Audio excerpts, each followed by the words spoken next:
अधूरा सच। अध्याय 4, छुपे हुए चेहरे। आरव पूरी रात सो नहीं पाया। उसका दिमाग बार बार उसी कांच के टुकड़े और धमकी वाले नोट पर अटक रहा था।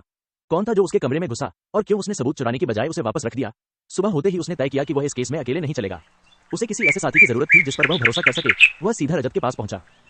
रजत अखबार के कैफेटेरिया में चाय पी रहा था। आरव उसके सामने बैठा और धीमे स्वर में बोला, रजत, ये केस बड़ा है। मुझे शक है कि पुलिस भी इसमें शामिल है। मुझे तेरी मदद चाहिए। रजत ने हंसते हुए कहा, तू हमेशा फिल्मी बात करता है, पर ठीक है, मैं साथ दूंगा, लेकिन ध्यान रख, अगर ये मामला सच में बड़ा हुआ तो दोनों की नौकरी खतरे में पड़ सकती है। आरव ने गंभीरता से कहा, नौकरी से बड़ी चीज सच है, और इस बार मैं पीछे नहीं हटने वाला। उस दिन आरव ने मृतक की पहचान पर और गहराई से काम किया। अखबार के सूत्रों से पता चला कि मृतक का नाम निखिल त्रिपाठी था। आधिकारिक रूप से तो वह एक छोटे व्यापारी के रूप में दर्ज था, लेकिन उसकी डायरी और फोन में कई रहस्यमय नंबर मिले थे। शाम को आरव और रजत वाली गली के पास गए। वहां उन्हें एक आदमी मिला जो कबाड़ बीनता था। उसका नाम हरिया था। आरव ने पूछा, हरिया, तुम रोज इसी गली में रहते हो? कल रात तुमने कुछ देखा था? हरिया पहले हिचकिचाया, लेकिन जब आरव ने उसे विश्वास दिलाया कि उसका नाम कहीं नहीं आएगा, तब वह बोला, बाबूजी, मैंने बस इतना देखा कि वो आदमी निखिल किसी से बहस कर रहा था।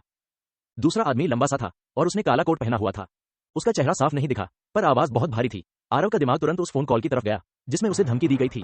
क्या यह वही आदमी है? उसने सोचा। रात को वापस घर पहुंचकर उसने इंटरनेट पर vision craft made in Germany चश्मे की खोज की। पता चला कि यह कोई साधारण कंपनी नहीं, बल्कि हाई एंड प्रीमियम ग्लासेस बनाती है, जिन्हें अक्सर राजनेता और बड़े कारोबारी इस्तेमाल करते हैं। यानी हत्यारा कोई आम गुंडा नहीं, बल्कि किसी बड़े तबके से जुड़ा इंसान था।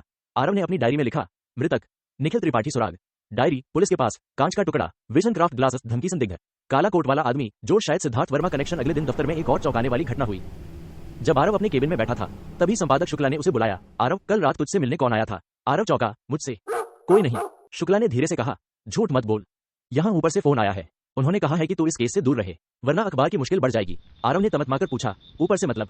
कौन है वो? शुक्ला ने सिर्फ इतना कहा, तूने जिनसे पंगा लिया है वे लोग बहुत ताकतवर हैं, और याद रख, चेहरे हमेशा वैसे नहीं होते जैसे दिखते हैं। आरव चुप रह गया। उसे महसूस हुआ कि शुक्ला खुद भी दबाव में है। दफ्तर से लौटते समय आरव ने देखा कि एक काली गाड़ी कई बार उसके पीछे पीछे आ रही है। उसने अपनी चाल तेज की, गली में मुड़ा, लेकिन गाड़ी वहीं रुकी रही। खिड़की का शीशा हल्का नीचे हुआ, पर चेहरा साफ नहीं दिखा। अचानक गाड़ी तेजी से आगे बढ़ी और गायब हो गई। आरव का दिल तेज धड़क रहा था।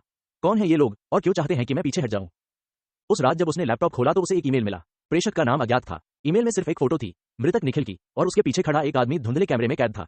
उस आदमी ने काला कोट पहना था। चेहरा साफ नहीं था, लेकिन उसकी कलाई पर चमकती हुई घड़ी ने आरव का ध्यान खींचा। वह एक लिमिटेड एडिशन वॉच थी, जिसकी कीमत लाखों में थी। आरव ने फोटो को जूम किया और खुद से बुदबुदाया, यह कोई साधारण हत्यारा नहीं, यह शहर का कोई बड़ा चेहरा है जो अपने असली चेहरे को छुपाए हुए है। उसकी आंखों में दृढ़ निश्चय था। अब वह जान चुका था कि खेल बहुत गहरा है और सामने वाले चेहरे छुपे हुए हैं।